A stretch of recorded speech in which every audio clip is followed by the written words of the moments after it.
ನಮಸ್ಕಾರ. ಜಿಂದಗಿ ವಿಶೇಷ ಕಾರ್ಯಕ್ರಮಕ್ಕೆ ಸ್ವಾಗತ. ನಾನು ದಿವ್ಯ ಜ್ಯೋತಿ. ಮೋದಿ ನೋಟ್ ಬ್ಯಾನ್ ಅನ್ನ ಮಾಡಿದ್ರು. ಈ ಬ್ಯಾನ್ ಬೆನ್ನಲ್ಲೇ ಇವತ್ತು ಭಾರತ್ ಬಂದ್ ಅನ್ನುವಂತಹ ಮಾತುಗಳು ಕೇಳ್ಬಂತು. ಆದ್ರೆ ಇದು ಬಂದ್ ಅಲ್ಲ, ಪ್ರತಿಭಟನೆ ಮತ್ತು ರ್ಯಾಲಿ ಅನ್ನುವಂತಹ ಮಾತುಗಳು ಕೂಡ ಈ ಬಂದ್ಗೆ ಕರೆ ಕೊಟ್ಟಿರುವಂತವರು, ಈ ಒಂದು ಪ್ರತಿಭಟನೆಗೆ ಕರೆ ಕೊಟ್ಟಂತವರು ಹೇಳ್ತಾ ಇರೋದು. ಹಾಗಿದ್ರೆ ಪ್ರತಿಭಟನೆಯ ಅನಿವಾರ್ಯತೆ ಏನಿತ್ತು? ನೋಟ್ ಬ್ಯಾನ್ ಅನ್ನ ಜನ ಸ್ವಾಗತಿಸಿದ್ದಾರೆ. ಅದು ಸ್ವಲ್ಪ ದಿನದ ಪ್ರಮಾಣವಾಗಿ ನಮಗೆ ಎಫೆಕ್ಟ್ ಆಗಬಹುದು, ಆದ್ರೆ ಇದು ದೀರ್ಘಕಾಲದ ಎಫೆಕ್ಟ್ ಅಲ್ಲ ಅಂತ ಹೇಳ್ತಿದ್ದಾರೆ. ಹಾಗಿದ್ರೆ ಈ ಪ್ರತಿಭಟನೆಯ ಅವಶ್ಯಕತೆ ಕುರಿತಾಗಿ ಏನ್ ಹೇಳ್ತಾರೆ ಬಂದ್ಗೆ ಕರೆ ಕೊಟ್ಟಂತಹ ಪಕ್ಷದವರು? ಇದನ್ನ ಕೇಳೋಣ. ಇದೇ ಹೊತ್ತಿನ ವಿಶೇಷ ಜನಾಕ್ರೋಶ. ನಮ್ ಜೊತೆಗೆ ಅತಿಥಿಗಳಿದ್ದಾರೆ, ಅವ್ರನ್ನ ಸ್ವಾಗತಿಸೋಣ. ಜೊತೆಗೆ ನಮ್ಮ ಪ್ರತಿನಿಧಿಗಳು ಕೂಡ ರಾಜ್ಯದ ಮೂಲೆ ಮೂಲೆಯಿಂದ ಹೆಚ್ಚಿನ ವಿವರವನ್ನ ಕೊಡ್ತಾರೆ. ಹೇಗೆ ವ್ಯಕ್ತವಾಗ್ತಾ ಇದೆ ಈ ಬಂದು ಅಥವಾ ಪ್ರತಿಭಟನೆನೋ, ಇದಕ್ಕೆ ಯಾವ ರೀತಿ ಸಪೋರ್ಟ್ ಮಾಡ್ತಾ ಇದ್ದಾರಾ ಅಥವಾ ಇದನ್ನ ವಿರೋಧಿಸ್ತಾ ಇದ್ದಾರಾ? ಜನಜೀವನ ಮಾಮೂಲಿಯಾಗೇ ಇದೆ, ನಾವು ಬೆಳಗ್ಗೆಯಿಂದ ನೋಡ್ತಾ ಇದ್ದೀವಿ. ಇನ್ನು ಮುಂದೆ ಇದೇನಾದ್ರೂ ಒಂದ್ ಸ್ವಲ್ಪ ಏನಾದ್ರೂ ಬದಲಾವಣೆ ಕಾಣುತ್ತಾ ನೋಡೋಣ. ಈ ಕಾರ್ಯಕ್ರಮದಲ್ಲಿ ನಮ್ ಜೊತೆಗಿದ್ದಾರೆ ಕಾಂಗ್ರೆಸ್ನ ಮಾಜಿ ಶಾಸಕರಾಗಿರುವಂತಹ ಯು ಭೂಪತಿ ಅವರು. ಅವ್ರನ್ನ ಸ್ವಾಗತಿಸೋಣ. ಸರ್ ನಮಸ್ತೆ, ಕಾರ್ಯಕ್ರಮಕ್ಕೆ ಸ್ವಾಗತ. ನಮ್ ಜೊತೆಗೆ ಮತ್ತು AITUC ಮುಖಂಡರಾಗಿರುವಂತಹ ವಿಜಯ್ ಭಾಸ್ಕರ್ ಅವರಿದ್ದಾರೆ, ಅವ್ರನ್ನು ಕೂಡ ಸ್ವಾಗತಿಸೋಣ. ನಮಸ್ತೆ ಸರ್, ಕಾರ್ಯಕ್ರಮಕ್ಕೆ ಸ್ವಾಗತ. ಇನ್ನು ಆಪ್ನಿಂದ ನಮ್ ಜೊತೆಗೆ ರವಿಚಂದ್ರ ಅವರಿದ್ದಾರೆ, ಅವ್ರನ್ನು ಕೂಡ ಸ್ವಾಗತಿಸೋಣ. ನಮಸ್ತೆ, ಕಾರ್ಯಕ್ರಮಕ್ಕೆ ಸ್ವಾಗತ. ಇನ್ನು as usual BJP ವಕ್ತಾರರಾಗಿರುವಂತಹ Anil Chalageri ಅವರಿದ್ದಾರೆ, ಅವ್ರನ್ನು ಕೂಡ ಸ್ವಾಗತಿಸೋಣ. ನಮಸ್ತೆ, ಕಾರ್ಯಕ್ರಮಕ್ಕೆ ಸ್ವಾಗತ. ನಿಮ್ಮ ರಿಯಾಕ್ಷನ್ ನಾನು ಪಡೆದುಕೊಳ್ತೀನಿ, ಆದ್ರೆ ಅದಕ್ಕಿಂತ ಮೊದಲು ನಮ್ಮ ಜೊತೆಗೆ ನಮ್ಮ ಪ್ರತಿನಿಧಿಗಳು ನೇರ ಸಂಪರ್ಕದಲ್ಲಿದ್ದಾರೆ. ಮೊದಲನೇದಾಗಿ ಪವಿತ್ರ ಕರ್ತಲ ಮಾರ್ಕೆಟ್ ನಿಂದ ನಮಗೆ ಲೈವ್ ಸಿಗ್ತಾ ಇದ್ದಾರೆ. ಪವಿತ್ರ, ಹೇಗಿದೆ ಮಾರ್ಕೆಟ್ ನಲ್ಲಿ ಜನಜೀವನ? ಸಹಜವಾಗಿ ಇದೆಯಾ ಅಥವಾ ಸಾಮಾನ್ಯವಾಗಿ ಹಣ್ಣು ಹಂಪಲುಗಳು, ಹೂಗಳು ನಾರ್ಮಲ್ ಡೇಸ್ಗಿಂತ ಇವತ್ತೇನಾದ್ರೂ ಕಡಿಮೆ ಪ್ರಮಾಣದಲ್ಲಿ ಬಂದಿದ್ಯಾ? ಅದ್ರ ಬಗ್ಗೆ ಏನ್ ರಿಪೋರ್ಟ್ ಇದೆ? ದಿವ್ಯಾ, KR ಮಾರ್ಕೆಟ್ ನಲ್ಲಿ ಆಕ್ರೋಶವೂ ಇಲ್ಲ, ಸಂಭ್ರಮವೂ ಇಲ್ಲ. ಯಥಾಸ್ಥಿತಿ ಯಾವ ರೀತಿ ಇದೆಯೋ ಅದೇ ರೀತಿ ಇದೆ. ಜನಜಂಗುಳಿ ನೀವಿಲ್ಲಿ ನೋಡ್ತಾ ಇರಬಹುದು. KR ಮಾರ್ಕೆಟ್ ನಲ್ಲಿ ಎಂದಿನಂತೆ ಜನಸಂಚಾರ ಇದೆ. ಹೂವು, ಹಣ್ಣು, ತರಕಾರಿ ವ್ಯಾಪಾರ ಎಂದಿನಂತೆ ನಡೀತಾ ಇದೆ. ಯಾವುದೇ ಹೂವಿನ ಪ್ರಮಾಣದಲ್ಲಿ ಕಡಿಮೆ ಬರುವಂತದ್ದು ಆತರ ಏನಿಲ್ಲ. ಹೆಚ್ಚಂದ್ರೆ ಇಲ್ಲಿನ ಬಹುತೇಕ ವ್ಯಾಪಾರಿಗಳಿಗೆ ಇವತ್ತು ಪ್ರತಿಭಟನೆ ಇದೆ, ಆಕ್ರೋಶ ದಿವಸ ಇದೆ ಅನ್ನುವಂತಹ ಅರಿವು ಕೂಡ ಸಾಕಷ್ಟು ವ್ಯಾಪಾರಿಗಳಿಗಿಲ್ಲ. ಅವರು ಯಥಾಸ್ಥಿತಿಯಲ್ಲಿ ವ್ಯಾಪಾರವನ್ನು ನಡೆಸ್ತಾ ಇದ್ದಾರೆ. ಏನ್ ಹೇಳ್ತಾರೆ ವ್ಯಾಪಾರಿಗಳು, ಅವ್ರ ಜೊತೆನೆ ಕೇಳೋಣ. ಅಮ್ಮ, ಇವತ್ತು ನಾವು ಬಡವರು ವ್ಯಾಪಾರ ಮಾಡಕ್ಕೆ ಸಾಪಾರ ಮಾಡಕ್ಕೆ ಇರೋದು, ಒಟ್ಟಾಗಿ ಏನ್ ಮಾಡೋಣ ಹೇಳಿ? ಹೊಟ್ಟೆಗೆ ಇಲ್ದಿದ್ರೆ ನಾವ್ ಎಲ್ಲೋ ಕಳ್ತನಕ್ಕೆ ಹೋಗಕ್ ಆಯ್ತಾಯ್ತಾ ಹೇಳ್ರಿ? ಏನ್ ಹೇಳ್ತೀರಿ? ಈಗ ನೋಟು ಆಕ್ರೋಶ ದಿನ ಮಾಡ್ತಾ ಇದಾರೆ, ಬಂದ್ ಮಾಡ್ತೀವಿ, ಜನಸಾಮಾನ್ಯರಿಗೆ ತೊಂದರೆ ಆಗ್ತಾ ಇದೆ ಅಂತ ಹೇಳ್ತಾ ಇದೆ. ನಮ್ಗೆಲ್ಲಕ್ಕೂ ಹಿಂಸೆ ಮಾಡ್ತಾವ್ರೆ, ಯಾಕೆ ಅಂತ ಕೇಳಿ. ಬಂದ್ ಬೇಕಾ? ಏನ್ ಹೇಳ್ತೀರಾ ಹೇಳ್ರಿ. ಬಂದ್ ಬೇಕಾ ಬೇಡ? ಬಂದು ಬೇಡ ನಮ್ಗೆ. ನಾವು ಬಡವರು, ನಾವು ಕೂಲಿ ಮಾಡೋರು, ನಾವು ಜೀವನ ಮಾಡ್ಬೇಕು ಇದ್ರಲ್ಲೇ ಹೇಳ್ರಿ. ಏನೇ ಬಂದಾದ್ರೂ ನಾವು ವ್ಯಾಪಾರ ಮಾಡ್ತೀವಮ್ಮ. ಇದ್ರ ಬಿಡಕ್ ಆಗಲ್ಲ. ನಾವು ನಮ್ಗೆ ಹೊಟ್ಟೆ ಪಾಡು ಏನೋ, ಅದಕ್ಕೋಸ್ಕರ ನಾವು ವ್ಯಾಪಾರ ಮಾಡ್ತೀವಿ. ನಾವು ಏನಾದ್ರು ಬಂಧನ ಎಫೆಕ್ಟ್ ನಿಮ್ಗೆ ಏನಾದ್ರು ತಟ್ಟಿದ್ಯಾ ಅಥವಾ ವ್ಯಾಪಾರ ಅರ್ಧಕ್ಕರ್ಧ ಲಾಸ್ ಇವತ್ತು ಜಾಸ್ತಿ ಮೋಸ ಇವತ್ತು ವ್ಯಾಪಾರ. ಅದಕ್ಕೋಸ್ಕರ ಇವತ್ತು ಇನ್ನೇನ್ ಮಾಡೋಣ, ಆದಷ್ಟು ಮಾಡ್ಕೊಂಡ್ ಮಾಡ್ತೀವಿ. ಯಾವ ರೀತಿ ಒಟ್ಟಾರೆಯಾಗಿ ವ್ಯಾಪಾರಿಗಳು ಹೇಳ್ತಾ ಇರುವಂತಹ ಪ್ರಕಾರ ಬಂದು ನಿಜಕ್ಕೂ ಕೂಡ ಅಗತ್ಯ ಇಲ್ಲ. ಯಾಕಂದ್ರೆ ಈಗಾಗಲೇ ವ್ಯಾಪಾರ ಕಡಿಮೆ ಆಗಿದೆ. ಅಂತದ್ರಲ್ಲಿ ಈ ಆಕ್ರೋಶ ದಿವಸ, ಈ ಬಂದ್ನಿಂದ ಮತ್ತಷ್ಟು ನಷ್ಟ ಉಂಟಾಗುತ್ತೆ ಅನ್ನುವಂತಹ ಮಾತನ್ನ ಹೇಳ್ತಾ ಇದ್ದಾರೆ. ದಿವ್ಯಾ, ಥ್ಯಾಂಕ್ ಯು ಪವಿತ್ರ, ನಿಮ್ಮೆಲ್ಲ ಮಾಹಿತಿಗೆ. ಇನ್ನು ಕಲಬುರಗಿಯಿಂದ ನಮಗೆ ಹೆಚ್ಚಿನ ಡೀಟೇಲ್ಸ್ ಕೊಡ್ತಾರೆ ನಮ್ಮ ಪ್ರತಿನಿಧಿ ಪ್ರವೀಣ್ ರೆಡ್ಡಿ. ಪ್ರವೀಣ್, ಕಲಬುರಗಿಯಲ್ಲಿ ಯಾವ ರೀತಿಯಾಗಿ ಜನಜೀವನ ಇದೆ? ಸಹಜವಾಗಿ ವಾಹನ ಸಂಚಾರ ಎಲ್ಲವೂ ಕೂಡ ಬೆಳಗ್ಗಿನಿಂದ ಆರಂಭವಾಗಿತ್ತು. ಸೊ ಈಗ ಏನಾದ್ರೂ ವ್ಯತ್ಯಾಸಗಳಿದೆಯಾ? ದಿವ್ಯಾ, ಕಾಂಗ್ರೆಸ್ನ ಭದ್ರಕೋಟೆ ಅಂತಾನೆ ಹೇಳ್ಬೋದು ಕಲಬುರಗಿ. ಯಾಕಂದ್ರೆ ಇಲ್ಲಿ ಘಟಾನುಘಟಿ ಕಾಂಗ್ರೆಸ್ ನಾಯಕರಿದ್ದಾರೆ. ಆದ್ರೂ ಕೂಡ ಇಂತಹ ಒಂದು ಜಿಲ್ಲೆಯಲ್ಲಿ ಈ ಒಂದು ಆಕ್ರೋಶ ದಿನಕ್ಕೆ ಯಾವುದೇ ರೀತಿಯಾದಂತಹ ಬೆಂಬಲ ಜನಸಾಮಾನ್ಯರು ಕೊಡ್ತಾ ಇಲ್ಲ. ಎಂದಿನಂತೆ KSRTC ಬಸ್, ಆಟೋ ಸೇರಿದಂತೆ ವ್ಯಾಪಾರ ವಹಿವಾಟು ಎಂದಿನಂತೆ ನಡೀತಾ ಇದೆ. ಹೀಗಾಗಿ ಎಲ್ಲೋ ಒಂದ್ ಕಡೆ ಈ ಒಂದು ಆಕ್ರೋಶ ದಿನಕ್ಕೆ ಯಾವುದೇ ರೀತಿಯಾದಂತಹ ಬೆಂಬಲ ಕಲಬುರಗಿ ಜಿಲ್ಲೆಯಲ್ಲಿ ದೊರೀತಾ ಇಲ್ಲ. ಈ ಕುರಿತು ಮಾತನಾಡಲು ಇಲ್ಲಿನ ಸ್ಥಳೀಯರು ಕೂಡ ನಮ್ಮೊಂದಿಗೆ ಇದ್ದಾರೆ. ಅವ್ರು ಏನಂತಾರೆ ಕೇಳೋಣ. ಸರ್, ಈ ಒಂದು ಆಕ್ರೋಶ ದಿವಸ ಅಂತ ಈ ಒಂದು ಮಾಡ್ತಾ ಇದ್ದಾರೆ ಇವತ್ತು ಎಡ ಪಕ್ಷಗಳು ಮತ್ತೆ ವಿರೋಧ ಪಕ್ಷಗಳು, ಇದ್ರ ಬಗ್ಗೆ ಏನಂತೀರಾ? ನವೆಂಬರ್ 8ರಂದು ದೇಶದ ಪ್ರಧಾನಿಗಳು ತೆಗೆದುಕೊಂಡಂತ 500 ಮತ್ತು 1000 ರೂಪಾಯಿ ನೋಟುಗಳು ರದ್ದು ಮಾಡಿದ್ದು ಅತ್ಯಂತ ಖುಷಿಯ ಸಂಗತಿ. ಎಲ್ಲೋ ಒಂದ್ ಕಡೆ ಶ್ರೀಮಂತರಾಗ್ತಾ ಇದ್ರು, ವ್ಯವಸ್ಥೆ ಒಳಗೆ ಬಡವರು ಆಗ್ತಾ ಇದ್ರು. ದೇಶದ ಪ್ರಧಾನಿ ಅತ್ಯಂತ ಬಲಿಷ್ಠವಾದಂತ ಮತ್ತು ಬಹಳ ಸ್ಪಷ್ಟವಾದಂತ ನಿರ್ಧಾರ ತೆಗೆದುಕೊಂಡಿದ್ದಕ್ಕೆ ನಾವು ಸ್ವಾಗತ ಮಾಡ್ತೇವೆ. ಈ ಆಕ್ರೋಶ ದಿವಸ ಮಾಡ್ತಿರೋರು ಪ್ರತಿಪಕ್ಷಗಳು ಎಲ್ಲಿ ತಮ್ಮ ದುಡ್ಡು ಹೊರಗೆ ಬರುತ್ತೆ ಆಕ್ರೋಶಕ್ಕಾಗಿ ಮಾಡ್ತಾ ಇದ್ದಾರೆ ಹೊರತಾಗಿ ಜನಸಾಮಾನ್ಯರ ಬದುಕಿಗಾಗಲಿ ಅಥವಾ ಜನಸಾಮಾನ್ಯರ ಕಿಂಚತ್ ಕಾಳಜಿಗಾಗಿ ಮಾಡ್ತಾ ಇಲ್ಲ. ಅಲ್ಲ, ಜನರಿಗೆ ಅಂತೂ ಇದರಿಂದ ಬೆನಿಫಿಟ್ ಇದೆ ನೋಡಿ. ಈ ದೇಶ ಸ್ವಾತಂತ್ರ್ಯಗೊಂಡು 70 ವರ್ಷಗಳ ಆದ ನಂತರ ಇವತ್ತಿಗೂ ಹಳ್ಳಿಗಳಿಗೆ ಕುಡಿಯೋ ನೀರಿಲ್ಲ, ಮೂಲ ಸೌಕರ್ಯಗಳಿಲ್ಲ, ಯುವಕರಿಗೆ ಉದ್ಯೋಗ ಇಲ್ಲ. ಪ್ರತಿಯೊಂದು ಕ್ಷೇತ್ರದಲ್ಲಿ ಒಬ್ಬ ಕಾಮನ್ ಮ್ಯಾನ್ಗೆ ಈ ಒಂದು ನೋಟ್ ಬ್ಯಾನ್ ನಿಂದ ಏನ್ ಬೆನಿಫಿಟ್ ಇದೆ? ಇಲ್ಲ, ಈ ನೋಟ್ ಬ್ಯಾನ್ ಇಂದ ದೊಡ್ಡ ಲಾಭ ಇದೆ. ಯಾಕಂದ್ರೆ ಇಲ್ಲಿವರೆಗೂ ಬ್ಯಾಂಕ್ಗಳಿಗೆ ಹಣನೇ ಹರಿದು ಬರ್ತಿರ್ಲಿಲ್ಲ. ಅವು ಶ್ರೀಮಂತರ ಬಂಡವಾಳಶಾಹಿಗಳ ಪಾಲಾಗ್ತಿದ್ದು, ಮನೆ ಪಾಲಾಗ್ತಿದ್ದು, ಗೋಡೌನ್ಗಳ ಪಾಲಾಗ್ತಿದ್ದು. ಆದ್ರೆ ಈ ರದ್ದಾದ ನಂತರ ಆ ನೋಟ್ಗಳು ಬ್ಯಾಂಕ್ಗಳಿಗೆ ಹರಿದು ಬರೋದ್ರಿಂದ ಬ್ಯಾಂಕ್ಗಳು ಈಸಿ ಆಗುತ್ತೆ, ಸಾಲ ಸೌಲಭ್ಯ ಸಿಗುತ್ತೆ, ಸ್ವಯಂ ಉದ್ಯೋಗಗಳಿಗೆ ಕೆಲಸ ಆಗುತ್ತೆ. ಸರ್ ನೀವ್ ಹೇಳಿ ಸರ್, ನೋಟ್ ಬ್ಯಾನ್ ನಿಂದ ಏನ್ ಬೆನಿಫಿಟ್ ಇದೆ ನಮ್ಗೆ? ನೋಡ್ರಿ, ಕಪ್ಪು ಹಣದ ಸಲುವಾಗಿ ಇದು ಮಾಡಿದ್ದು ಮೋದಿಯವರು ಫಸ್ಟ್ ದಿಟ್ಟ ಹೆಜ್ಜೆ. ಇದರ ನಂತರ ಈ ಕೆಲವರಿಗೆ ಜನರ ಸಾಮಾನ್ಯರಿಗೆ ತೊಂದರೆ ಆಗಿರ್ಬೋದು. ಈ ತೊಂದರೆ ಕಷ್ಟ ಪಡೋದು ಮುಂದೆ ಸುಖ ಸಿಗುತ್ತಿದೆ ಅಂತೇಳಿ ಎಲ್ಲರ ಪರವಾಗಿ ನಾನು ಹೇಳ್ತೀನಿ. ಈ ಒಂದು ಆಕ್ರೋಶ ದಿನಕ್ಕೆ ಏನಂತೀರ ಇವತ್ತು? ಆಕ್ರೋಶ ದಿವಸ ಪಕ್ಷಗಳು ಮಾಡುತ್ತಿರುವುದು ಭಾರತ ಬಂದ್ ಅಂತ ಒಂದು ಕಡೆ ಹೇಳ್ತಾರ, ಆಕ್ರೋಶ ದಿವಸ ಒಂದು ಕಡೆ ಹೇಳ್ತಾರ. ಆದರೆ ಇದು ಯಾವುದೂ ತೊಂದರೆ ಆಗ್ಲಾರ್ದಂತೆ ಎಲ್ಲ ಬಸ್ ಪ್ರಯಾಣಿಕ ಎಲ್ಲ ಸುವ್ಯವಸ್ಥವಾಗಿ ನಡೆದಿದೆ. ಯಾವುದು ಬಂದ್ ಆಚರಣೆ ಇಲ್ಲ ಈ ಕಲಬುರಗಿ ಜಿಲ್ಲೆಯಲ್ಲಿ. ದಿವ್ಯಾ, ಒಟ್ಟಾರೆ ಕಲಬುರಗಿಯ ಜನ ಈ ಒಂದು ಈ ದಿನಕ್ಕೆ, ಆಕ್ರೋಶ ದಿನಕ್ಕೆ ಯಾವುದೇ ರೀತಿಯಾದಂತಹ ಬೆಂಬಲ ಸೂಚಿಸ್ತಾ ಇಲ್ಲ. ಒಂದು ವೇಳೆ ಈಗ ಮೋದಿ ಅವರೇನು ನಿರ್ಧಾರವನ್ನು ಕೈಗೊಂಡಿದ್ದಾರೆ, ಆ ಒಂದು ನಿರ್ಧಾರದಿಂದ ಅಪಾರ ಪ್ರಮಾಣದ ಹಣ ಬ್ಯಾಂಕ್ಗಳಿಗೆ ಹರಿದು ಬರುತ್ತೆ. ಆ ಒಂದು ಮೂಲಕ ಒಂದು ನಿರುದ್ಯೋಗಿಗಳಿಗೆ ಮತ್ತು ಯಾರು ಉದ್ಯೋಗವನ್ನು ಮಾಡಬೇಕು ಅಂತ ಇದ್ದಾರೆ ಅಂತವರಿಗೆಲ್ಲರಿಗೂ ಕೂಡ ಲೋನ್ ಸಿಗುವಂತಹ ಒಂದು ಅನುಕೂಲ ಸಿಗುತ್ತದೆ. ಎಲ್ಲೋ ಒಂದು ಕಡೆ ಈ ಒಂದು ನೋಟ್ ಬ್ಯಾನ್ ಮಾಡಿರೋದು ಒಂದು ಬಡ ಜನರಿಗೆ ಮತ್ತು ಜನಸಾಮಾನ್ಯರಿಗೆ ಒಂದು ಸಂತಸದ ವಿಷಯ ಅಂತ ಇಲ್ಲಿನ ಜನ ಹೇಳ್ತಾ ಇದ್ದಾರೆ. ಹೀಗಾಗಿ ಆಕ್ರೋಶ ದಿನಕ್ಕೆ ಮಾತ್ರ ನಮ್ಮ ಬಳಿ ಬೆಂಬಲ ಇಲ್ಲ ಅಂತ ಕಲಬುರಗಿಯ ಜನ ಸ್ಪಷ್ಟವಾಗಿ ಹೇಳ್ತಾ ಇದ್ದಾರೆ. ದಿವ್ಯಾ, ಥ್ಯಾಂಕ್ ಯು ಪ್ರವೀಣ್, ನಿಮ್ಮೆಲ್ಲ ಮಾಹಿತಿಗೆ. ಆಕ್ರೋಶ ದಿನಾಚರಣೆಯನ್ನ ಮಾಡಲಾಗ್ತಾ ಇದೆ, ಅಂದು ಯಾವ ರೂಪದಲ್ಲಿ, ಇದರಿಂದ ಯಾರಿಗೆ ಏನ್ ಸಂದೇಶವನ್ನ ಸಾರ್ತಾ ಇದ್ದಾರೆ, ಯಾತಕ್ಕೋಸ್ಕರ ಮಾಡ್ತಾ ಇದ್ದಾರೆ ಕೇಳೋಣ. ಸರ್, ಆಕ್ರೋಶ ದಿನ ಆಚರಣೆ ಅಂದ್ರೆ ಕಾರಣ ಏನು? ಅಂದ್ರೆ ಇದೊಂಥರ ಭಾರತ್ ಬಂದ ಅಥವಾ ಪ್ರತಿಭಟನಾ ದಿನವ? ಇಲ್ಲ, ಕಾಂಗ್ರೆಸ್ ಪಕ್ಷದಿಂದ ನಾವು ಸ್ಪಷ್ಟನೆಯನ್ನ ಕೊಟ್ಟಿದ್ದೀವಿ. ಭಾರತ್ ಬಂದ್ ಅನ್ನ ಆಚರಣೆ ಮಾಡ್ತಾ ಇಲ್ಲ. ಯಾಕೆಂತ ಹೇಳಿದ್ರೆ ಬಂದ್ ಮಾಡಿದ್ರೆ ಸಾಮಾನ್ಯ ಜನರಿಗೆ ತೊಂದರೆ ಆಗುತ್ತೆ ಅಂತಕ್ಕಂಥ ವಿಷಯ ನಮಗೂ ಗೊತ್ತಿದೆ.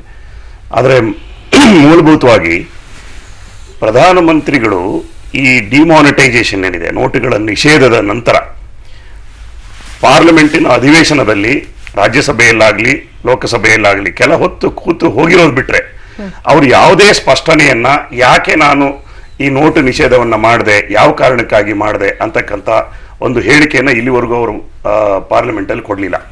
ಆದರೆ ಬಹಿರಂಗ ಸಭೆಗಳಲ್ಲಿ ಜನರಿಗೆ ಮಂಕುಬೂದಿ ಹಚ್ಚುವ ರೀತಿಯಲ್ಲಿ ಬಹಳ ಎಮೋಷನಲ್ ಆಗಿ ಮಾತಾಡ್ತಾರೆ ಅವರು. ಅಂದ್ರೆ ಹೊರಗೆ ಮಾತನಾಡೋದಕ್ಕೂ ಪಾರ್ಲಿಮೆಂಟ್ ಅಲ್ಲಿ ಮಾತಾಡ್ಬೇಕು. ಯಾಕೆಂದ್ರೆ ಸಂವಿಧಾನಾತ್ಮಕ ಸಂಸ್ಥೆ parliament is responsible for the parliament. So prime minister ಯಾವತ್ತು ಪಾರ್ಲಿಮೆಂಟ್ ಅಧಿವೇಶನ ನಡೆಯುವಾಗ ಒಂದು ನೀತಿ ನಿರೂಪಣೆಯ ವಿಚಾರಗಳನ್ನ ಹೊರಗಡೆ ಹೇಳೋದಕ್ಕಿಂತಲೂ ಹೆಚ್ಚಾಗಿ ಪಾರ್ಲಿಮೆಂಟ್ ಅಲ್ಲಿ ಹೇಳಬೇಕು. ಅದರ ಅವ್ರ ಕರ್ತವ್ಯ. ಅವರು it's A constitutional duty of the prime minister. ಅದರಿಂದ ಅವರು ದೂರ ಹೋಗ್ತಿದ್ದಾರೆ. ಒಂದು. ಎರಡನೇದೇನು ಅಂತ ಹೇಳಿದ್ರೆ, ಈಗ ನೀವು KR ಮಾರುಕಟ್ಟೆಯಲ್ಲಿ ಒಬ್ಬ ಹೆಣ್ಮಗಳು ವ್ಯಾಪಾರಸ್ಥ ಮಹಿಳೆ, ಸಣ್ಣ ವ್ಯಾಪಾರಸ್ಥ ಮಹಿಳೆ ಹೇಳಿದ್ದನ್ನು ಕೇಳಿದ್ರಿ. ಆಕೆ ಏನ್ ಹೇಳಿದ್ಲು, ನಮ್ಗೆ ವ್ಯಾಪಾರಕ್ಕೆ ಬಹಳ ತೊಂದರೆ ಆಗಿದೆ, ತುಂಬಾ ಕಡಿಮೆ ವ್ಯಾಪಾರ ಆಗ್ತಾ ಇದೆ ಅಂತ. ಇದು ದೇಶವ್ಯಾಪಿ ಇರುವಂತ ಒಂದು ಭಾವನೆ. ಅಂದ್ರೆ ನೋಟ್ ಬ್ಯಾನ್ ನಿಂದಾಗಿ ಅವರ ಭಾವನೆ ಬಂದ್ ಮಾಡಿದ್ರೆ ನೀವು ಅಲ್ಲ, ಇವತ್ತಿನ ವ್ಯಾಪಾರ ಶುರು ಮಾಡಿಲ್ಲ ಅವರು. ಈಗ ವ್ಯಾಪಾರ ಕಡಿಮೆ ಆಗೋ ಪ್ರಶ್ನೆ ಇಲ್ಲ. ಅವ್ರು ಹೇಳ್ತಿದ್ದ ಮಾತಿನ ಅರ್ಥ ಏನು ಅಂದ್ರೆ, ಈಗ ನಿನ್ನೆ ಪ್ರಧಾನಮಂತ್ರಿಗಳು ಒಂದು ಸ್ಟೇಟ್ಮೆಂಟ್ ಮಾಡಿದ್ದಾರೆ ಮನ್ ಕಿ ಬಾತ್ ಅಲ್ಲಿ.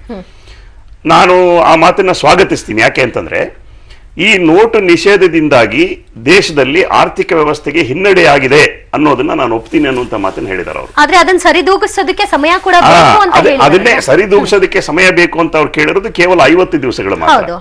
50 ದಿವಸಗಳಲ್ಲಿ ಇದು ಮಾಡೋದಕ್ಕೆ ಸಾಧ್ಯ ಇದೆಯಾ ಅನ್ನುವಂತ ಪ್ರಶ್ನೆಗೆ ಉತ್ತರ ನಾವು ಕೊಡೋದು ಬೇಕಾಗಿಲ್ಲ.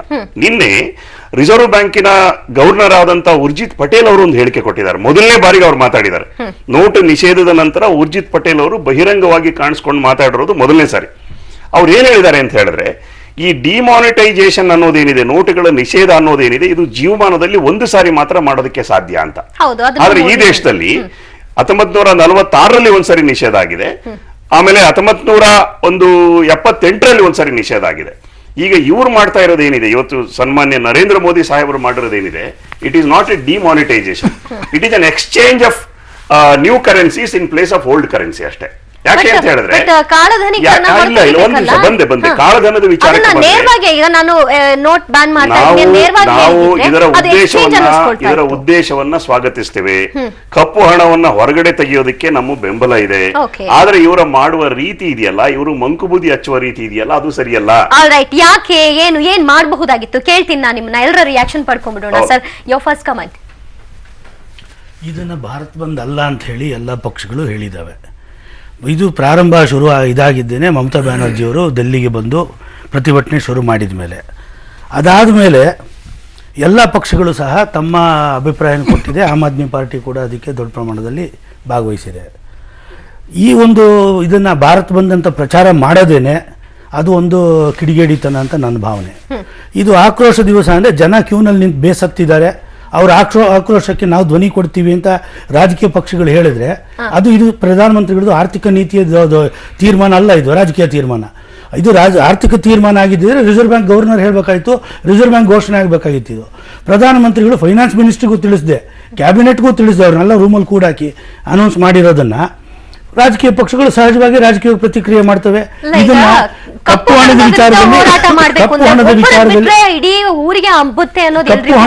ಕಪ್ಪು ಹಣದ ವಿಚಾರದಲ್ಲಿ ಇವರು ಸೀಕ್ರೆಸಿ ಹೆಸರಲ್ಲಿ ಇದನ್ನ ಮಾಡೋ ಅವಶ್ಯಕತೆ ಇರಲಿಲ್ಲ, ಪ್ರಾಮಾಣಿಕತೆ ಇಲ್ಲ. ಎರಡನೇದು, ಕಪ್ಪು ಹಣನ ಈ ವಿಧಾನದಿಂದ ನಾವು ಮಾಡ್ತೀವಿ, ನೋಟ್ ಬ್ಯಾನ್ ಮೂಲಕ ನಾವು ಕಪ್ಪು ಹಣನ ಹೊರಗೆ ತೆಗಿತೀವಿ ಅಂತ ಹೇಳೋದೇ ಸರಿಯಾಗಿ ತಿಳುವಳಿಕೆ. ನಿಮ್ಮ ಪ್ರಕಾರ ಶೋಮ್ಯಾನ್ಶಿಪ್ ಮಾಡ್ತಿದ್ದಾರೆ ಅಂತನಾ?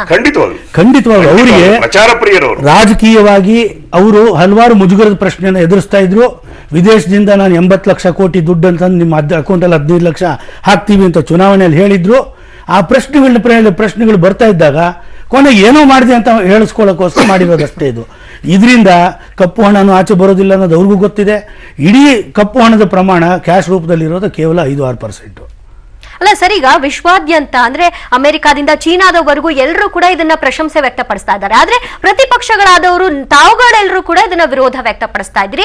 ಇದು ಹಾಗಲ್ಲ ಹೀಗೆ ಅನ್ನುವಂಥ ಟೀಕೆಗಳು ಕೇಳಿ ಬರ್ತಾ ಇದೆ. ಅದು ಸಹಜ ಅನ್ನುವಂಥ ಮನೋಭಾವನೆ ಜನಕ್ಕೂ ಬಂದ್ಬಿಟ್ಟಿದೆ. ಅಂದ್ರೆ ನೀವು ಎಲ್ಲೋ ಒಂದ್ ಕಡೆ ಇದನ್ನ ಅವರಿಗೆ ಚೆನ್ನಾಗಿ ಮಾಡಿದಿರಿ ಅಂತ ಸರ್ಟಿಫಿಕೇಟ್ ಕೊಡದೆ ಹೋದ್ರೂ ಕೂಡ ಸುಮ್ಮನೆ ಆಗಬಹುದಿತ್ತಲ್ವಾ ಅನ್ನೋದಕ್ಕೆ ಏನ್ ಹೇಳ್ತೀರಿ? ಇದು ತಪ್ಪು ಅಭಿಪ್ರಾಯಗಳಿದು. ಮತ್ತೇನಂದ್ರೆ ಕೆಲವು ಮಾಧ್ಯಮದ ಒಂದು ವಿಭಾಗ ಡೆಫಿನೆಟ್ಲಿ ಮೋದಿ ಅವರಿಗೆ ಈ ಕ್ರಮಕ್ಕೆಲ್ಲ ಸಪೋರ್ಟ್ ಮಾಡ್ತಾ ಇದೆ. ಆದ್ರೆ ಮಾಧ್ಯಮಗಳು ಮೋದಿ ಅವರಿಗೆ ಸಪೋರ್ಟ್ ಅಲ್ಲ, ಮೋದಿ ಅವರ ನಡೆಗೆ ಸಪೋರ್ಟ್. ಇರ್ಲಿ ಅದು ಹೇಗ್ ಬೇಕಾದ್ರೂ ಕರಿಬಹುದು, ಅದ್ರ ಬಗ್ಗೆ ಚರ್ಚೆ ಬೇಡ. ನಾನು ಹೇಳೋದು ಮಾಧ್ಯಮದಲ್ಲಿ ಈ ಸ್ಟೇಟ್ಮೆಂಟ್ ಕೊಟ್ರೆ ನಾವು ಪಕ್ಷದ ಪರ ನಾವು ಚರ್ಚೆ ಮಾಡ್ತಿರೋದೇ ಆರ್ಥಿಕ ನೀತಿಯ ವಿಚಾರ ಇದೆಯಲ್ಲ ಮೇಡಮ್, ಆರ್ಥಿಕ ನೀತಿಯ ವಿಚಾರ ಇದೆಯಲ್ಲ, ಈ ಆರ್ಥಿಕತೆಯ ಭಾಷೆ ಇದೆಯಲ್ಲ, ಎಕನಾಮಿಕ್ ಲ್ಯಾಂಗ್ವೇಜ್ ಅನ್ನೋದು ಇದೆಯಲ್ಲ, ಇದು ನಮ್ಮಂತವ್ರಿಗೆ ಸಂಪೂರ್ಣವಾಗಿ ಅರ್ಥ ಆಗೋದಿಲ್ಲ. ಆ ತರದ ಒಂದು ಭಾಷೆ ಇದು ಸಾಮಾನ್ಯ ಜನರಿಗೆ ಅರ್ಥವಾಗೋಕೆ ಸಾಧ್ಯನೇ ಇಲ್ಲ ಎಕನಾಮಿಕ್ಸ್ ಅನ್ನುವಂಥದ್ದು.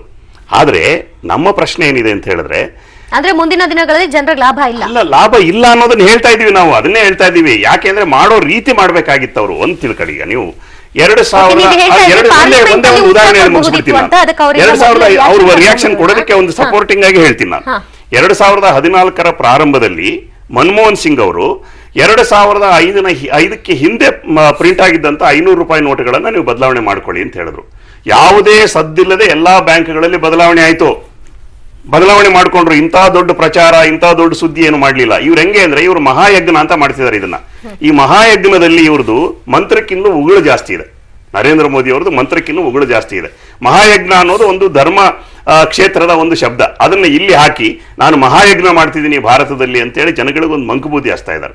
ಬೆಂಗಳೂರಿನಿಂದ ನಮ್ಮ ಪ್ರತಿನಿಧಿ ಸುನಿಲ್ ಜನಾಕ್ರೋಶ ಯಾವ ರೀತಿ ವ್ಯಕ್ತವಾಗ್ತಾ ಇದೆ ತಿಳ್ಕೊಳ್ಳಿಕ್ಕೆ ಒಂದು ವಾಕ್ಥ್ರೂ ಅನ್ನು ನಡೆಸಿದ್ದಾರೆ, ನೋಡೋಣ. ಆಕ್ರೋಶ ದಿನಕ್ಕೆ ಒಂದು ವಿರುದ್ಧವಾಗಿ ಒಂದು ಸಂಭ್ರಮ ದಿನಾಚರಣೆಯನ್ನು ಒಂದು ತ್ಯಾಗರಾಜ ನಗರದಲ್ಲಿ ಒಂದು ಆಚರಣೆ ಮಾಡ್ತಾ ಇದ್ದಾರೆ. ಈಗ ಆಲ್ರೆಡಿ ಸಾಕಷ್ಟು ಜನ ಬಿಜೆಪಿ ಕಾರ್ಯಕರ್ತರು ಮತ್ತೆ ಯುವ ಬ್ರಿಗೇಡ್ನ ಒಂದು ಕಾರ್ಯಕರ್ತರು ಎಣ್ಣೆ ಹಚ್ಕೊಂಡು ಓಕಳಿ ಆಡಿ ಮತ್ತೆ ಕಾಮನ ದಹನವನ್ನು ಮಾಡಿ, ಅಂದ್ರೆ ಕಪ್ಪು ಹಣ ಮತ್ತು ಭ್ರಷ್ಟಾಚಾರಿಗಳು ಅಂತ ಹೇಳ್ಬಿಟ್ಟು ಇಲ್ಲೊಂದು ಪೇಪರ್ ಹಾಕಿ ಅದನ್ನ ಒಂದು ದಮನ ಮಾಡಿ ಒಂದು ಕಪ್ಪು ಹಣ ಭಾರತದಿಂದ ತೊಲಗಿದೆ ಅಂತ ಹೇಳ್ಬಿಟ್ಟು ಒಂದು ಆಚರಣೆಯನ್ನು ಸಂಭ್ರಮಾಚರಣೆಯನ್ನು ಮಾಡ್ತಾ ಇದ್ದಾರೆ. ಇದರಲ್ಲಿ ಎಲ್ಲ ಯುವ ಬ್ರಿಗೇಡ್ ಕಾರ್ಯಕರ್ತರು ಕೂಡ ಒಂದು ಭಾಗವಹಿಸಿದ್ದಾರೆ. ನಾವು ಇಲ್ಲಿ ಯುವ ಬ್ರಿಗೇಡ್ ಒಂದು ಕಾರ್ಯಕರ್ತರಿದ್ದಾರೆ, ಅವ್ರನ್ನು ಕೂಡ ನಾನು ಮಾತಾಡಿಸ್ತೀನಿ. ಸರ್, ಈ ಒಂದು ಕಾಮನ ದಹನ, ಈ ಒಂದು ಓಕ್ಲೆ ಆಡಿದಿರಾ, ಸಂಭ್ರಮ ದಿನಾಚರಣೆ, ಯಾತಕ್ಕೋಸ್ಕರ ಸಂಭ್ರಮ ದಿನಾಚರಣೆ? ಸರ್, ಈ ಭಾರತದಲ್ಲಿ ಎಲ್ಲರೂ ಆಕ್ರೋಶ ದಿವಸ ಅಂತ ಆಚರಿಸಿ ಭಾರತನ ಬಂದ್ ಮಾಡಬೇಕು ಅಂತ ಇದ್ದಾರೆ. ಈ ಆಕ್ರೋಶ ಯಾರಿಗಿರೋದು ಅಂದ್ರೆ ಕಪ್ಪು ಹಣ ಇಟ್ಟವರಿಗೆ ಮತ್ತೆ ಭ್ರಷ್ಟಾಚಾರಿಗಳಿಗೆ. ಈ ಅವ್ರ ಆಕ್ರೋಶನ ಜನಗಳ ಹೆಗಲ ಮೇಲೆ ಹೊರಸಕ್ ಬರ್ತಾ ಇದ್ದಾರೆ. ಅದರಿಂದಾಗಿ ಅದಕ್ಕೆ ನಾವು ಒಪ್ಪೋದಿಲ್ಲ. ನಾವು ಸಾಮಾನ್ಯ ಜನರೆಲ್ಲರೂ ಸಂಭ್ರಮದಲ್ಲಿದ್ದೀವಿ, ಅದರಿಂದ ಸಂಭ್ರಮಾಚರಣೆ ನಾವು ಮಾಡ್ತಾ ಇದೀವಿ. ಸಾಕಷ್ಟು ಜನ 2000 ರೂಪಾಯಿ ನೋಟಿಂದ ತೊಂದರೆ ಆಗಿದೆ, ನಮಗೆ ಚಿಲ್ಲರೆ ಸಮಸ್ಯೆ ಇಲ್ಲ ಅಂತ, ಚಿಲ್ಲರೆ ಸಮಸ್ಯೆ ಆಗ್ತಾ ಇದೆ ಅಂತ ಹೇಳ್ತಾರೆ. ಈಗ ಕಡಲೆಕಾಯಿ ಪರೀಕ್ಷೆ ಇಲ್ಲೇ ನಡೀತಾ ಇದೆ. ಕಡಲೆಕಾಯಿ ತಗೊಳಕ್ಕೆ ಬರೋರೆಲ್ಲ 2000 ಕೊಡ್ತಾರೆ ಸರ್, ನಮಗೆ ವ್ಯಾಪಾರನೇ ಆಗ್ತಾ ಇಲ್ಲ, ಚಿಲ್ಲರೆ ಸಿಗ್ತಾ ಇಲ್ಲ ಅಂತ ಹೇಳ್ತಾರೆ. ಇದು ನಿಮಗೂ ಸಮಸ್ಯೆ ಆಗಿಲ್ವಾ ಅಂತ? ಸರ್, ನಮಗೆ ಆಗಿದೆ. ಆದ್ರೆ ಎಷ್ಟೋ ದಿವಸ ಊಟ ಮಾಡ್ದಿರೋ ಮಲಗಿರುವಂಥದ್ದು ಇದೆ. ಎಲ್ಲರೂ ಏನು ಗೋಲ್ಡನ್ ಸ್ಪೂನ್ ಇಟ್ಕೊಂಡು ಇಡ್ದವ್ರಲ್ಲ. ಸಾಕಷ್ಟು ಜನ ಇದ್ದಾರೆ ಇಲ್ಲಿ, ಮಾತಾಡಿಸ್ತೀನಿ. ಮೇಡಮ್, ಈಗ ಮೋದಿ ಅವರ ನಿರ್ಧಾರದಿಂದ ನಿಮಗೆ ತೊಂದರೆ ಆಗಿದೆ ಅಥವಾ ನಿಮಗೆ ಏನು ಲಾಭ ಆಗುತ್ತೆ ಇದರಿಂದ ಅಂತ? ಸರ್, ಮೋದಿಯವರು ತಗೊಂಡಿರೋ ನಿರ್ಧಾರದಿಂದ ಯಾರಿಗೂ ತೊಂದರೆ ಇಲ್ಲ. ತೊಂದರೆ ಸ್ವಲ್ಪ ಇದ್ರೂ ಸಹ ನಮ್ಮ ದೇಶ ಸುಭಿಕ್ಷೆ ಆಗುತ್ತೆ ಅನ್ನೋದು ಎಲ್ಲರಿಗೂ ಗೊತ್ತಿರೋ ವಿಷಯ. ಇದು ಎಷ್ಟೋ ವರ್ಷಗಳಿಂದ ಒಂದೇ ಕಡೆ ಕೂಡಿಟ್ಟು ಹಣ ಎಲ್ಲ ಇವಾಗ ವಾಪಸ್ ಬರ್ತಾ ಇದೆ. ಸರ್, ನಾವು ಜನ್ಧನ್ ಯೋಜನೆಯಲ್ಲಿ ನಾವು ಎಲ್ಲ ಹೆಂಗಸರು ಸಹ ನಾವು ಬ್ಯಾಂಕ್ ಅಕೌಂಟ್ ಓಪನ್ ಮಾಡಿದ್ದೀವಿ. ಮತ್ತೆ ಎಲ್ಲೋ ಇಟ್ಟು ಕೊಳಿತಾ ಇರೋ ಹಣಕ್ಕೆ ಬಡ್ಡಿ ಸಿಗುತ್ತೆ ಅಲ್ವಾ, ತೆಗೆದ್ಬಿಟ್ಟು ಬ್ಯಾಂಕಲ್ಲಿ ಇಡೋದ್ರಿಂದ ಬಡ್ಡಿ ಸಿಕ್ಕೇ ಸಿಗುತ್ತೆ. ಇದು ಪ್ರತಿಯೊಬ್ಬರಿಗೂ ಇವಾಗ ಅರ್ಥ ಆಗುತ್ತೆ. ಮೋದಿಯವ್ರು ಮಾಡಿರೋಂಥ ಇಂಥ ಕೆಲಸಕ್ಕೆ ಹೌಸ್ ವೈಫ್ ಅಲ್ಲ, ಪ್ರತಿಯೊಬ್ಬರು ಸಹ ತರಕಾರಿ ಮಾರೋದ್ರಿಂದ ಹಿಡಿದು ಪ್ರತಿಯೊಬ್ಬರು ಇದಕ್ಕೆ ಸಹಕಾರ ಕೊಡ್ತಾರೆ ಅಂತ ನನ್ನ ನಂಬಿಕೆ ಇದೆ. ಅಂದ್ರೆ ಈಗ ಮೋದಿ ಅವರ ನಿರ್ಧಾರ ನಿಮಗೆ ಎಲ್ರಿಗೂ ಖುಷಿ ಕೊಟ್ಟಿದೆ? ಖಂಡಿತ ಸರ್, ಅದಕ್ಕೆ ಸಂಭ್ರಮ ಆಚರಣೆ. ಹಬ್ಬ ಅಂತಂದ್ರೆ ಎಲ್ಲಾರ್ಗೂ ಒಂದು ಖುಷಿ ಅಂತ ಅನ್ಬಿಟ್ಟು ಇದು ದೇಶದ ಹಬ್ಬ ಅಂತ ಆಚರಣೆ ಮಾಡ್ತಾ ಇದೀವಿ. ದೇಶಕ್ಕೆ ಒಳ್ಳೇದಾದ್ರೆ, ದೇಶ ಸುಭಿಕ್ಷೆ ಆಗಿದ್ರೆ ನಮ್ಗೆಲ್ಲರಿಗೂ ಖುಷಿ ಆಗುತ್ತೆ ಅಲ್ವಾ. ನಾವು ಸುಗ್ಗಿ ಆಚರಣೆ ಮಾಡ್ತೀವಿ, ಚೆನ್ನಾಗಿ ಫಸಲು ಬಂತು ಅಂತ. ನಾವ್ ಇವತ್ತು ಆಚರಣೆ ಮಾಡ್ತಾ ಇರೋದು ದೇಶದಲ್ಲಿರೋ ಕಪ್ಪು ಹಣ ಈಚೆ ಬಂತು ಅಂತ ಅನ್ಬಿಟ್ಟು. ಈಚೆ ಬಂದಷ್ಟು ಕಾಳಧನ ಈಚೆ ಬಂದಷ್ಟು ನಮ್ಗೆ ಸುಭಿಕ್ಷೆ ಆಗುತ್ತೆ ದೇಶ. ಈ ಒಂದು ಮೋದಿ ಅವರ ನಿರ್ಧಾರದಿಂದ ನಮ್ಗೆ ಯಾವುದೇ ರೀತಿಯಾದಂತಹ ತೊಂದರೆ ಇಲ್ಲ. ಜನ್ಧನ್ ಒಂದು ಆ ಯೋಜನೆಯಿಂದ ನಾವು ಕೂಡ ಬ್ಯಾಂಕ್ ಅಕೌಂಟ್ ಮಾಡಿಸಿ ಮನೇಲಿ ಇಟ್ಟದನ್ನ ತಪ್ಪಿಸಿ ಇವಾಗ ನಾವು ಬ್ಯಾಂಕಲ್ಲಿ ಹಣವನ್ನು ಇಡ್ತಾ ಇದೀವಿ ಅಂತ ಹೇಳ್ತಾ ಇದ್ದಾರೆ. ಇದು ಬೆಂಗಳೂರಿನ ರಿಪೋರ್ಟ್. ಇನ್ನು ಮೈಸೂರಿನಿಂದ ನಮ್ಮ ಪ್ರತಿನಿಧಿ ಕೆಪಿ ನಾಗರಾಜ್ ಒಂದು ಸಣ್ಣ ವರದಿಯನ್ನ ಕೊಟ್ಟಿದ್ದಾರೆ, ನೋಡೋಣ. ಕೇಂದ್ರದಲ್ಲಿರುವ ವಿಪಕ್ಷಗಳು ಈಗಾಗಲೇ ನೋಟ್ ಬ್ಯಾನ್ ಅನ್ನು ವಿರೋಧಿಸಿ ಇವತ್ತು ಆಕ್ರೋಶ್ ದಿವಸ ಹೆಸರಿನಲ್ಲಿ ಭಾರತ್ ಬಂದ್ ಮಾಡ್ತಾ ಇದ್ದಾರೆ. ಆದ್ರೆ ಮೈಸೂರಿನ ಕೆಲವು ವಿದ್ಯಾರ್ಥಿ ಸಂಘಟನೆಗಳು ಜೊತೆಗೆ ಬಿಜೆಪಿಯ ಕಾರ್ಯಕರ್ತರುಗಳು ಕೂಡ ಈ ರೀತಿಯಾಗಿ ಅದನ್ನ ಸಂಭ್ರಮಾಚರಣೆಯಾಗಿ ಮಾರ್ಪಾಡು ಮಾಡಿಸ್ಕೊಂಡಿರುವಂತಹದ್ದು. ಪ್ರತಿಯೊಬ್ಬರು ಯಾರು ಇವತ್ತು ವ್ಯಾಪಾರ ವಹಿವಾಟುಗಳನ್ನ ನಡೆಸ್ತಾ ಇದ್ದಾರೋ ಅವರಿಗೆ ಹೂವಿನ ಹಾರವನ್ನ ಹಾಕಿ ಜೊತೆಗೆ ಸ್ವೀಟ್ ಅನ್ನ ಹಂಚಿ ವ್ಯಾಪಾರ ಮಾಡ್ತಾ ಇರೋರ ಬೆಂಬಲಕ್ಕೆ ನಿಂತಿರುವುದನ್ನು ನೀವೀಗ ನೋಡ್ತಾ ಇದ್ದೀರಾ. ಮೈಸೂರಿನ ಪ್ರಮುಖವಾದಂತಹ ನಂಜನಮಳಿಗೆ ವೃತ್ತದಲ್ಲಿ ವ್ಯಾಪಾರ ಮಾಡ್ತಾ ಇರುವಂತವ್ರಿಗೆ ಜೊತೆಗೆ ಖರೀದಿ ಮಾಡ್ತಾ ಇರುವಂತವ್ರಿಗೆ ಎಲ್ರಿಗೂ ಕೂಡ ಸಿಹಿಯನ್ನ ಕೊಡುವಂತ ಕೆಲಸವನ್ನ, ಜೊತೆಗೆ ಯಾವುದೇ ಕಾರಣಕ್ಕೂ ಕೂಡ ಬಂದ್ಗೆ ನೀವು ಸಪೋರ್ಟ್ ಅನ್ನ ಮಾಡಬಾರ್ದು. ಯಾಕಂದ್ರೆ ನೋಟ್ ಬ್ಯಾನ್ ನ ಹಿನ್ನೆಲೆಯಲ್ಲಿ ತಮಗೆ ಆಗಿರುವಂತಹ ಸಂಭ್ರಮವನ್ನ ಈ ಮೂಲಕವಾಗಿ ಅವರು ಆಚರಣೆಯನ್ನು ಮಾಡ್ತಾ ಇದ್ದಾರೆ. ಯಾಕಂದ್ರೆ ಪ್ರತಿಯೊಂದು ವ್ಯಾಪಾರಸ್ಥರ ಬಳಿಗೂ ತೆರಳಿ ಅವರಿಗೆ ಹೂವನ್ನು ನೀಡುವಂತಹದ್ದಿರ್ಬೋದು ಅಥವಾ ಹೂವಿನ ಹಾರವನ್ನು ಹಾಕುವಂತ ಕೆಲಸವನ್ನ ಇರ್ಬೋದು, ಎಲ್ಲವನ್ನು ಕೂಡ ಈಗಾಗಲೇ ಮೈಸೂರಿನ ಯುವ ಸಂಘಟನೆಗಳು ಕೂಡ ಮಾಡ್ತಾ ಇರುವಂತದ್ದು. ಅಂದ್ರೆ ಅವರ ಪ್ರಕಾರವಾಗಿ ಯಾರು ಇವತ್ತು ವ್ಯಾಪಾರ ವಹಿವಾಟುಗಳನ್ನ ನಡೆಸ್ತಾ ಇದ್ದಾರೋ ಅವರಿಗೆ ಬೆಂಬಲವಾಗಿ ನಿಲ್ಲಬೇಕು, ಜೊತೆಗೆ ಅವರಿಗೆ ಪ್ರೋತ್ಸಾಹವನ್ನ ಕೊಡಬೇಕು ಅನ್ನುವಂತಹ ಕಾರಣಕ್ಕೋಸ್ಕರವಾಗಿನೇ ಪ್ರತಿಯೊಬ್ಬ ವ್ಯಾಪಾರಸ್ಥರಿಗೂ ಕೂಡ ಹೂವಿನ ಹಾರ ಹಾಕುವಂತ ಕೆಲಸ, ಜೊತೆಗೆ ಸ್ವೀಟು ಹಂಚಿ ನಾವು ನಿಮ್ಮ ಪರ ಇದ್ದೇವೆ, ನೀವು ಇಡೀ ದಿನ ಬಂಧನ ಮಾಡದೆ ವ್ಯಾಪಾರವನ್ನ ಮಾಡಿ ಅನ್ನುವಂತಹ ಮೆಸೇಜ್ ಅನ್ನ ಕೊಡ್ತಾ ಇದ್ದಾರೆ. ನಾನು ಕೆಲವ್ರನ್ನ ಮಾತಾಡ್ತಾನೆ, ಸರ್ ಏನು ಯಾವ ಉದ್ದೇಶದಿಂದ ಇವತ್ತು ಇವರಿಗೆಲ್ಲ ಈ ತರ ಮಾಡ್ತಾ ಇರೋದು? ಇವತ್ತು ನಮ್ಗೆ ಇವರು ಸರ್ಕಾರ ಕರೆದಂತ ಬಂದ್ಗೆ ನಿಜವಾಗ್ಲೂ ಜನಗಳು ನಿರಾಕರಿಸಿದ್ದಾರೆ. ಎಲ್ಲ ವ್ಯಾಪಾರ ವಹಿವಾಟು ಮಾಡ್ತಾ ಇದ್ದಾರೆ. ಅದಾಗೂ ಎಲ್ಲ ನಾವು ಕೊಡ್ತಾ ಇದೀವಲ್ಲ, ಎಲ್ಲರೂ 1 ಅವರ್ ಹೆಚ್ಚಾಗಿ ಕೆಲಸ ಮಾಡ್ತೀನಿ ಅಂತ ಇದ್ದಾರೆ. ಹಾಗಾಗಿ ನಮ್ಗೆ ಸಂತೋಷ ಆಗಿದೆ. ನಮಗೂ ಮೋದಿಗೆ ಸಪೋರ್ಟ್ ಮಾಡಿದ್ದಾರೆ ಅಂತ ಅಂದ್ಬಿಟ್ಟು ಪ್ರತಿಯೊಬ್ಬರಿಗೂ ನಾವು ಗೌರವವಾಗಿ ಒಂದು ಮಾಲಾರ್ಪಣೆ ಮಾಡ್ಬಿಟ್ಟು ಹೂವಿನ ಮುಖಾಂತರ ಒಂದು ಸ್ವೀಟ್ ಕೊಡ್ತಾ ಇದೀವಿ ಸರ್. ಇವತ್ತಿನ ವ್ಯಾಪಾರಸ್ಥರ ಪ್ರತಿಕ್ರಿಯೆಗಳು ಹೇಗಿದ್ದಾವೆ ಸರ್? ಇವತ್ತು ಅವ್ರು ನೋಡಿ ದಿನನಿತ್ಯ ಸಂಪಾದನೆ ಮಾಡಿ ಜೀವನ ಮಾಡೋರು, ಅವರು ಸಹ ಇವತ್ತು ಖುಷಿಯಾಗಿದ್ದಾರೆ. ಇವತ್ತು ದೇಶಕ್ಕೆ ಒಳ್ಳೇದಾಗ್ತಾ ಇದೆ. ಇವ್ರು ಏನು ಪ್ರತಿಪಕ್ಷಗಳು ಇವತ್ತಿನ ದಿವಸ ಬಂದು ಕರೆ ನೀಡಿದ್ರು ಅದನ್ನ ನಾವು ವಿರೋಧ ಮಾಡ್ತೀವಿ. ವಿರೋಧ ಮಾಡಿ ನಾವು ವ್ಯಾಪಾರ ಮಾಡ್ತೀವಿ. ಇವತ್ತು ನಮ್ಗೆ 4 ದಿನ ಕಷ್ಟ ಇರ್ಬೋದು, ಆದ್ರೆ ಮುಂದೆ ನಮ್ಮ ದೇಶಕ್ಕೆ ಒಳ್ಳೇದಾಗುತ್ತೆ, ನಮ್ಗೆಲ್ಲ ಒಳ್ಳೇದಾಗುತ್ತೆ ಅಂತ ಇವತ್ತು ದಿವಸ ಎಲ್ಲ ಹೇಳ್ತಾ ಇದ್ದಾರೆ. ಬಹಳ ಖುಷಿ ಆಗ್ತಾ ಇದೆ. ಇವತ್ತು ಮೈಸೂರಿನ ಎಲ್ಲಾ ಮಾರುಕಟ್ಟೆಗಳು ಇದೇ ರೀತಿಯ ಪರಿಸ್ಥಿತಿಗಳಿದೆಯಾ? ಹೌದು ಸರ್, ಖಂಡಿತ. ಯಾಕೆಂದ್ರೆ ಜನಸಾಮಾನ್ಯರು ನರೇಂದ್ರ ಮೋದಿ ಕರೆ ಕೊಟ್ಟಿರೋದು ಏನು ಕಪ್ಪುಣ ವಿರುದ್ಧ ಮಾಡ್ತಾ ಇದ್ದಾರೆ ಅದನ್ನು ಒಪ್ಕೊಂಡಿದ್ದಾರೆ. ಆಕ್ರೋಶದೇವನ ಕೇವಲ ಕಪ್ಪುಣ ಇಟ್ಟಿರೋರು ಮಾತ್ರ ಜನಸಾಮಾನ್ಯರು ನೋಡ್ತಾ ಇದ್ದಾರೆ ಎಷ್ಟು ಚೆನ್ನಾಗಿ ಅವ್ರು ಕೆಲಸ ಮಾಡ್ತಾ ಇದ್ದಾರೆ ಅಂತ.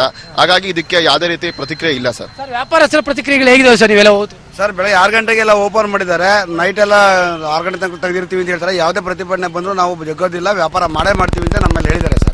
ಪ್ರತಿನಿತ್ಯ ಯಾವ ರೀತಿಯಾಗಿ ಮೈಸೂರಿನಲ್ಲಿ ವ್ಯಾಪಾರ ವಹಿವಾಟುಗಳು ನಡೀತಾ ಇದ್ವು ಅದೇ ರೀತಿಯಾದಂತಹ ವ್ಯಾಪಾರ ವಹಿವಾಟುಗಳು ಕೂಡ ಸಾಗ್ತಾ ಇದ್ದಾವೆ. ಆ ಕಾರಣಕ್ಕೋಸ್ಕರವಾಗಿನೇ ಅವರಿಗೆ ಬೆಂಬಲವನ್ನ ಕೊಡಬೇಕು, ಜೊತೆಗೆ ಆ ವ್ಯಾಪಾರಸ್ಥರಿಗೆ ಯಾವುದೇ ರೀತಿಯಾದಂತಹ ತೊಂದರೆ ಆಗದ ರೀತಿಯಲ್ಲಿ ನೋಡ್ಕೋಬೇಕು ಎನ್ನುವಂತಹ ಕಾರಣಕ್ಕೋಸ್ಕರವಾಗಿನೇ ಪ್ರತಿ ವ್ಯಾಪಾರಿ ಮಳಿಗೆಗಳಿರ್ಬೋದು, ಹೋಟೆಲ್ಗಳಿರ್ಬೋದು, ಹೋಟೆಲ್ಗಳಿಗೆಲ್ಲ ತೆರಳಿ ಅವರ ವ್ಯಾಪಾರವನ್ನ ಮಾಡ್ತಾ ಇರುವಂತಹ ಜನರಿಗೆ ಹೂವಿನ ಹಾರ ಹಾಕುವಂತ ಕೆಲಸವನ್ನ, ಜೊತೆಗೆ ಅವರಿಗೆ ಸ್ವೀಟ್ ಅನ್ನ ಕೊಟ್ಟು ನಮ್ಮ ಬೆಂಬಲಕ್ಕೆ ಅಂದ್ರೆ ದೇಶದ ಬೆಂಬಲಕ್ಕೆ ನೀವು ನಿಂತಿದ್ರಿ ಅನ್ನುವಂತ ಮಾತುಗಳನ್ನ ಬಿಜೆಪಿ ಕಾರ್ಯಕರ್ತರು ಜೊತೆಗೆ ಯುವ ಸಂಘಟನೆಯ ಕಾರ್ಯಕರ್ತರು ಹೇಳ್ತಾ ಇದ್ದಾರೆ. ಈ ಕಾರಣಕ್ಕೋಸ್ಕರವಾಗಿ ಮೈಸೂರಿನಲ್ಲಿ ಬಂದ್ಗೆ ಸಂಬಂಧಪಟ್ಟಂತೆ ಇನ್ನು ಕೂಡ ಯಾವುದೇ ರೀತಿಯಾದಂತಹ ಬೆಳವಣಿಗೆಗಳು ಕೂಡ ನಡೆದಿಲ್ಲ. ಇದೊಂದು ರೀತಿಯಾಗಿ ಸಂಭ್ರಮ ದಿನವಾಗಿ ಮೈಸೂರಿನಲ್ಲಿ ಬಿಜೆಪಿ ಕಾರ್ಯಕರ್ತರು ಇದನ್ನ ಸಂಭ್ರಮ ದಿನವಾಗಿ ಮಾರ್ಪಡಿಸುವಂತ ಕೆಲಸವನ್ನ ಮಾಡ್ತಾ ಇರುವಂತದ್ದು. ಕ್ಯಾಮರಾ ಪರ್ಸನ್ ಕಾರ್ತಿಕ್ ಜೊತೆ KP Nagaraj, public TV, Mysuru. ಇವತ್ತು ಹಳೆಯ ನೋಟುಗಳ ವಿನಿಮಯಕ್ಕೆ ಅಂತಿಮ ದಿನವಾಗಿತ್ತು. ಈ ಬಗ್ಗೆ ಜನ ಕೂಡ ಊಹಾಪೋಹಗಳಲ್ಲಿ ಸಿಕ್ಕಾಕೊಂಡು ನರಳುತ್ತಿದ್ರು. ಆದರೆ ಕೇಂದ್ರ ಸರ್ಕಾರ ಎಲ್ಲದಕ್ಕೂ ತೆರೆ ಎಳೆದಿದೆ. ಇಂದು ಕೊನೆಯಾಗಬೇಕಿದ್ದ ಹಳೆ ನೋಟುಗಳ ವಿನಿಮಯವನ್ನ ಡಿಸೆಂಬರ್ 15ರವರೆಗೆ ವಿಸ್ತರಣೆ ಮಾಡಿದೆ. ಬ್ಯಾಂಕ್ ಆಫ್ ಇಂಡಿಯಾಗೆ ಸೇರಿದ 1.37 ಕೋಟಿ ರೂಪಾಯಿ ದರೋಡೆ ಪ್ರಕರಣಕ್ಕೆ ಟ್ವಿಸ್ಟ್ ಸಿಕ್ಕಿದೆ.